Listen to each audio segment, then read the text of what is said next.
Filwaqt li 20 ta' ħaddiema tal-Air Malta se jispiċċaw bla xogħol, il-Gvern qed jibqa' jaħrab milli jiltaqa' mal-unions. Fl-aħħar jiem, l-Air Malta saħqet li m'għandix fiduċja tinnegozja mal-Union tal-Cabin Crew li tirrappreżenta l-maġġoranza assoluta tal-ħaddiema tal-kabina għaliex qalet li din il-union ma tikkoperax. NetNews jinsab infurmat li dan mhux il-każ għaliex il-Union tal-Cabin Crew għażlet li taqbel ma tnaqqis fil-paga kif jixed vot li ttieħed f'Sibt Ilgħid li minnu rriżulta li 90% tal-impjegati jaqblu ma tnaqqis. Dan minflok marret għal ftehim li kien iffirmat madwar sentejn ilu fejn il-ħaddiema f'din is-sitwazzjoni huma intitolati għal ħafna iktar milli se jieħdu. Il-Gvern ta' Joseph Muscat u sussegwentament il-Gvern ta' Robert Abela minn dejjem ftaħar bis-sitwazzjoni fl-Air Malta taħt il-Ministru Konrad Mizzi u issa taħt Silvio Xkembri kulħadd ingħata l-idea li din il-kumpanija qed tagħmel profitti sena wara sena. Iżda minn dan il-profitt kollu l-ar li ntlaqtu mill-kriżi li ġabet magħha l-pandemija tal-COVID-19 il-ħaddiema ma ħadu xejn.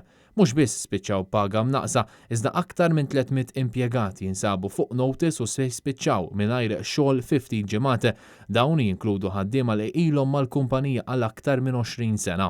Il-Ministru Silvio Xkembri qal li l-Air Malta waslet f'dan il-punt għaliex fi ċirkostanzi attwali il-linja nazzjonali tal-ajru ma tistax tkompli toħroġ il-pagi, però fil-waqt li l-ħaddiema kellhom il-paga tagħhom imnaqsa għal 1200 euro, l-ogħla uffiċjali fih dan l-Air Malta se jibqgħu jieħdu pagi għoljin. Fl-aħħar sigħat, il-European Cockpit Association batet ittra lill-Prim Ministru Robert Abela u lill-Ministru Silvio Xkembri fejn saħqet li tinsab diżappuntata li l-Air Malta m'għamlitx bħall-bqija tal-linji tal-ajru Ewropej fir-rigward tal-pagi. Din l-ittra tgħid li l-Kap Eżekuttiv tal-Air Malta se jkollu 90,000 euro fis-sena paga waqt li l-impjegati li se jieħdu 1200 fix-xahar sakemm imbagħad jitkeċċew. Skont sorsi, il-membri l-oħra fit-tmexxija tal-kumpanija naqsu 10% tal-paga tagħhom. Sissa għadu mhux magħruf jekk dan applikax ukoll għall-preżentatur tal-istazzjon Laburista Karl Stanjo Navarra li qatt għandu impjieg mal-Air Malta. NetNews jinsab infurmat li membri mit-tmexxija tal-Air Malta bħalissa nqabdu barra minn Malta, minn l-Italja, minn l-Ingilterra u minn il-Belġju.